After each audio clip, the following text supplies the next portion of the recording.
The first gods summoned two divine beings into existence, Izanagi and Izanami, and charged them with creating the first land.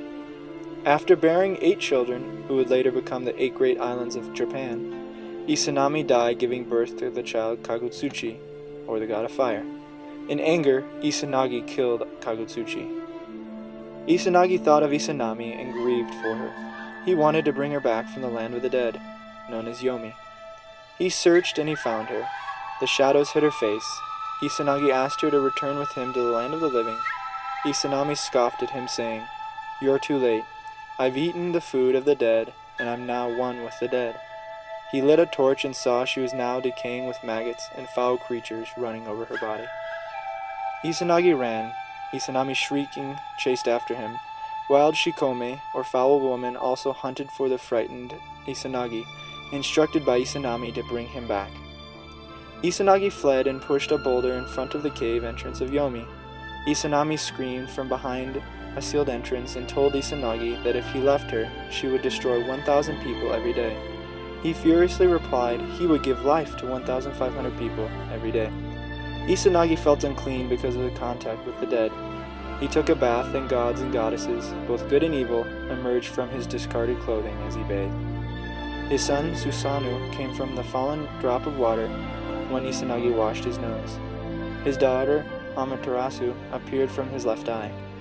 Another son, Tsukiyomi, came from his right eye. Izanagi divided his kingdom, making Susanoo god of the seas and storms. Tsukiyomi became god of the moon. Amaterasu was given the title Sun Goddess. Then Japan came to life. The interesting thing about our study of the Izanagi creation myth is this fact that it completely contradicts the ex nihilo form of reference when we study other creation myths. Now, let me explain this a little further. We have what's called a splitting or ordering of a primordial unity, and this is done through well, in this case we have 3 supreme deity, and they create a cosmic egg from the celestial material, and with that egg they also create 2 beings, Izanagi and Izanami. Now, all of them combine and they split this cosmic egg, and out of this cosmic egg we see that the chaos transformed into order. Now, this chaos also, the earth is also formed from this chaos. The terrestrial earth, the one that we're on right now, is in the Japanese culture, is created out of this celestial material from this cosmic egg. Now, this creates a deep sense of sacredness within the Japanese culture, as they view the earth as being created literally from the heavens. And I would actually like to hypothesize that in today's culture we see a lot of in Japanese culture we see a lot of order and in their social etiquette, in the way they view other people, and in the way they have a very high standard of social etiquette, which I believe in part comes from this theme that they see among their culture of chaos being transformed into order. I would go even further to speculate that in addition to the cosmic egg theory, the myth of the Izanagi and Izanami could also be seen, in addition to the cosmic egg theory, as a dismemberment from primordial beings. Now what that means is that the Izanagi and Izanami came from 3 divine beings, and they were created to come to the earth and create Japan. Now the implications of this theory would be that Japan, the belief in Japan is that everything around us, all of nature, is living and animate. This would be the theory of animism.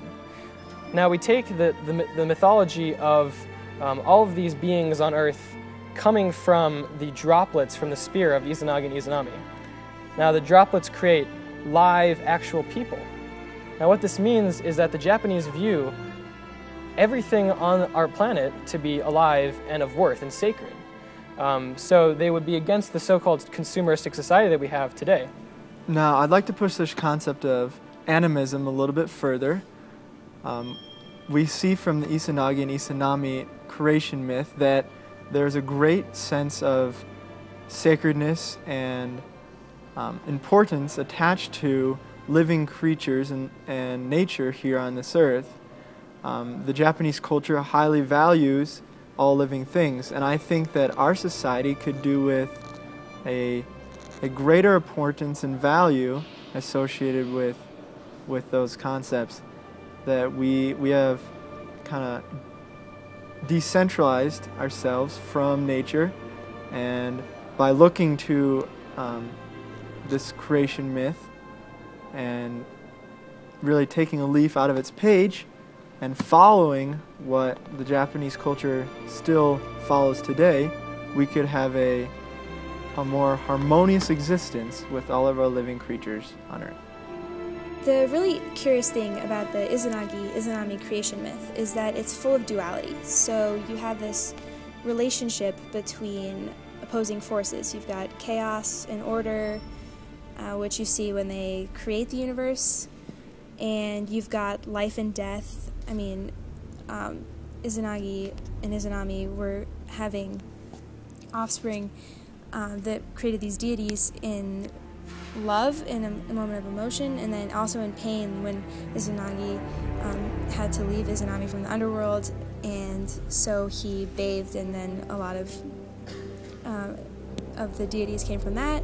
So you have all of these different opposing forces that create this universe, and then our universe becomes very much a human experience, because the gods were not so different from us in that they felt very powerful emotions like we do, and they experienced a lot of the same things that we do, and they were trying to create this order to this chaos, and I think that we do that a lot in our world too, trying to put structure. So then the creation myth is anthropomorphic, it's human, and so this universe is something that was created by the gods and that are like us, and since we're so much the same, I think we share a lot of the responsibility that they had in creating it, in that we have to preserve the very thing that people just like us made. And I think that's something really unique and fascinating about the creation myth of Japan.